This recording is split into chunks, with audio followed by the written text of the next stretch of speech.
I pledge allegiance to the flag of the United States of America and to the republic for which it stands, one nation, under God, indivisible, with liberty and justice for all.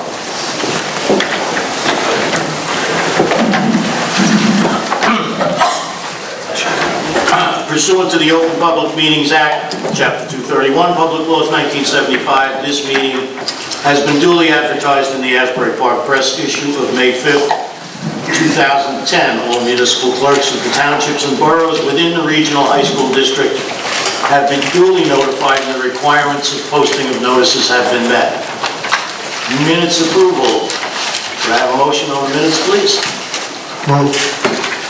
Moved by Mr. Hochberg, seconded by Mr. Bruno. Questions, comments, corrections on the minutes of April 12th and April 26th?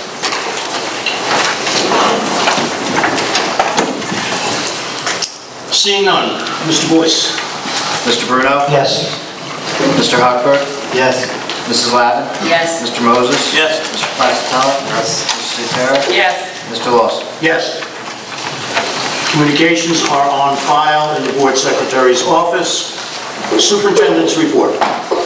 Just very briefly, Mr. Lawson, we received communication from the state regarding the support of the New Jersey's Race to the Top application. If you recall, it's a federal money, it's federal program application for a grant that New Jersey will get over approximately $400 million, $200 million of that which will be going to the districts.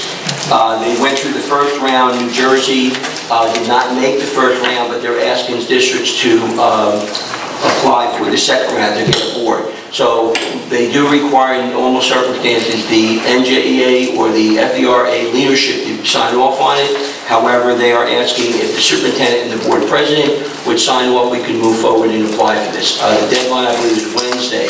So I would highly recommend that we do it. We have nothing to lose. Possibly the district could get some money. There are some incentives where some districts can get up to $100,000 if they should get this particular grant. So if you're okay with that, I'd like to move forward and have the board president sign it. Okay, you don't want to vote? Okay. I'll let you sign it. I have one other, maybe James, you can give a little overview because I think you can handle that. We had a wonderful thing, you may have seen it on the news and on the weather station today regarding one of our Colts Neck teachers. So James, maybe you can give a highlight of how that occurred and what happened. You can use this mic here. Thanks. Yep. We had Michelle Silverstone on the Weather Channel this morning, and this is, I think, her third appearance on national television of some sort. Starting with, we've had her on ABC with Diane Sawyer. She's been on NPR, she's been on the front page of the Asbury Park Press, News 12, and this is the latest. So she was actually, it was on at 8:40 this morning. We put it on the district website, and it's going to be replayed probably throughout the day and throughout the rest of the week. And it was a great piece. It was about a 3-minute feature on her students, the solution they came up with the oil spill in the Gulf. And she had some great statements, and I really hope that BP was listening.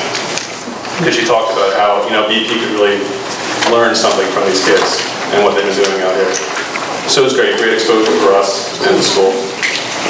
She actually took what, Metamucil, and put it in the water. Simple vegetable fiber. Yeah, and it wound up having the oil coagulate and come to like a piece of rubber that you can pick right out of it. So the science experiment in Colts Neck, which was nationally televised, was showing the students doing it, and it was outstanding. Yeah. Outstanding.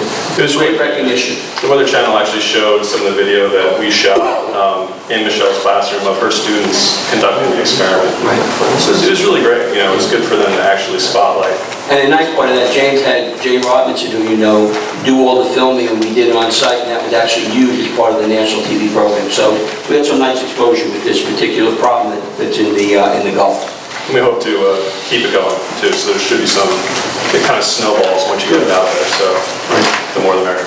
Thanks, James. Okay, that's it. Board reports. Do we have any board reports at this time? Seeing none. It's time for public participation. Just to summarize what it says in the agenda, each member of the public will be granted 4 minutes. And first on the list is Gloria Close.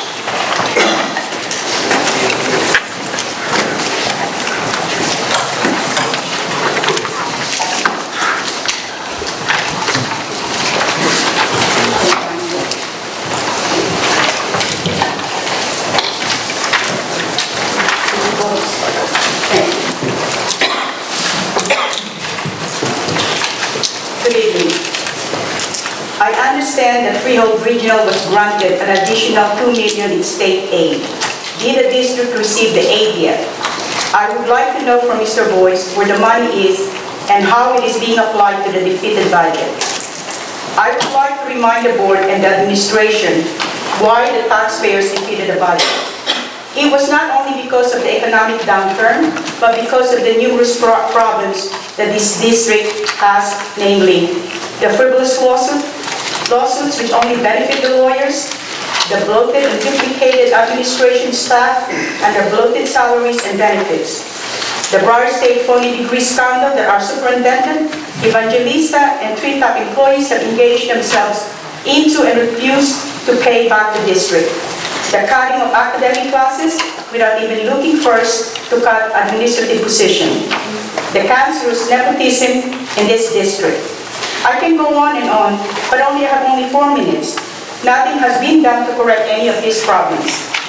It is appalling that the students of this district were asked to come and appeal not to cut their sports or their favorite extracurricular activities.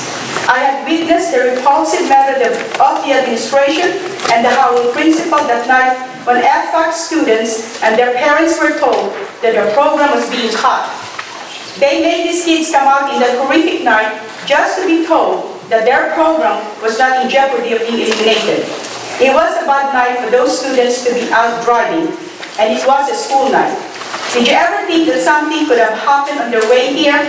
No, I guess not. What is important is to use them to support your agenda. The Freehold Regional budget was defeated. The taxpayers want tax from the top. The whole sports curriculum should be evaluated. Elimination of supervisors for extracurricular activities, which is right there $743,000 in salary alone, should be considered. Academic curriculum for the students should not be removed. This is the responsibility of the Office of the Business Administration. At the last meeting, I was told that students were asked again to come here.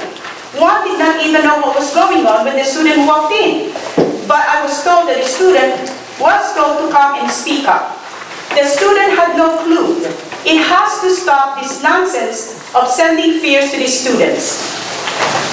It was uncalled for. Mr. Swartz had to interrupt and reprimand a speaker when she was talking. It did not call for legal opinions from him, and there was no reason for him to speak. He is a hard legal counsel and not an elected board member. The way the public participation is set up is not fair to the residents who come to speak. We don't get responses to our questions at the appropriate time. We get screamed up if Mr. Wasser and Mr. Swartz disagree, but we can't rebut since it is no longer open for the public to speak. Mr. Wasser, you truly amaze me. You wait to the very end to chastise the people who come to speak against you, knowing we cannot respond. It continues to amaze me how you can behave yourself. We are not intimidated by you. You must know that. Some meetings ago, I told you that your time here at the Freehold Regional is very limited, and that you must go in peace and embrace what tiny positive thing left for you and your administration. 30 seconds.